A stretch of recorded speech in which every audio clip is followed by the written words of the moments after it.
Hello everyone, this class looks at the parts of a sentence. What is a sentence?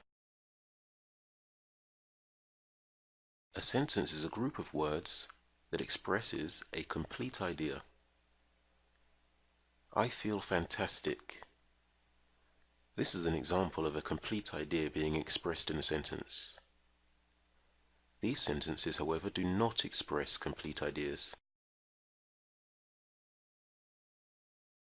She gave me. What did she give me?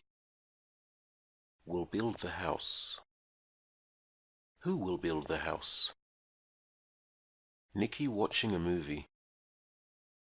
When? Now? In the past? In the future?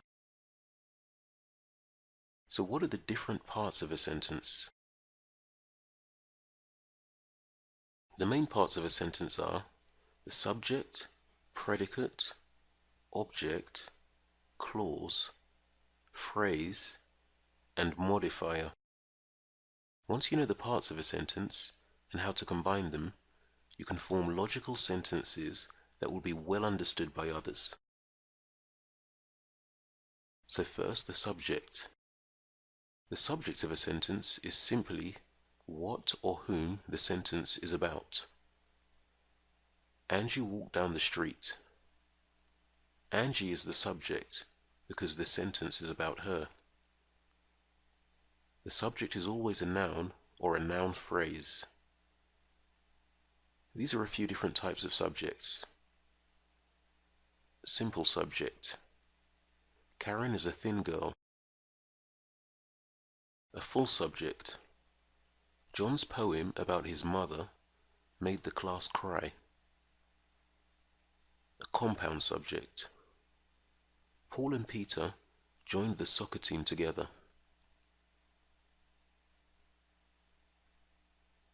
The predicate is the part of the sentence that makes a statement about the subject. The main part of the predicate is the verb. Take the previous example. Angie walked down the street. In this sentence, walked is the predicate because it is the verb that tells us what Angie was doing. A sentence can have just a subject and a predicate.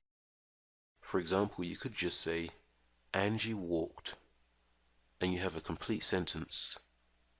The subject can be omitted if it is at least implied. For example, be quiet. And here are the different types of predicates. A simple predicate, Harry ate his apple. A full predicate, the mouse slowly ran towards the food. And a compound predicate, she both laughed and cried at the film.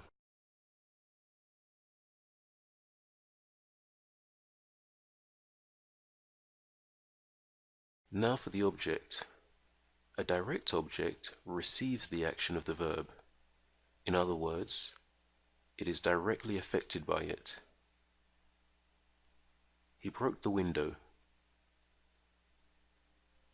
An indirect object is the receiver of the direct object, and it usually comes just before it. He gave his mother flowers. A clause is usually some sort of additional information to the sentence. We could say, they like ice cream. However, we could also say, they like ice cream on hot days. They like ice cream can stand by itself, but on hot days, add something extra to the sentence. Therefore, on hot days is a clause. There are two different types of clauses.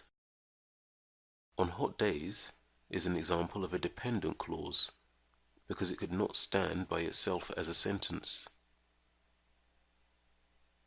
Paul washed the dishes, but he didn't want to. He didn't want to could be a sentence by itself, an independent clause.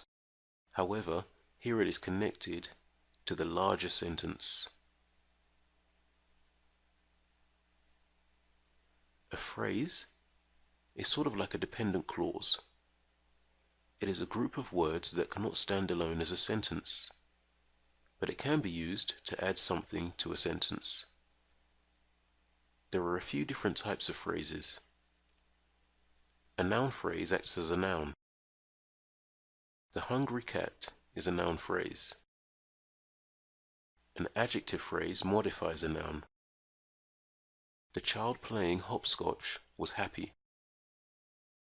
An adverb phrase begins with a preposition and acts as an adverb. On a hot day from an earlier sentence is an example of an adverb phrase.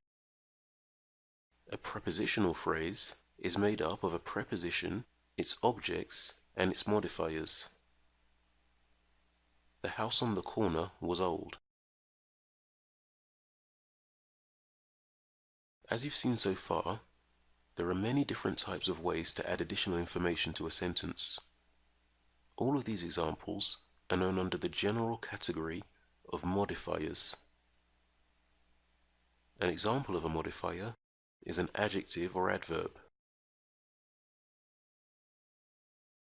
Okay, so now let's try and use what we've learned to make some complete sentences. Use the pictures for inspiration to make short but complete sentences.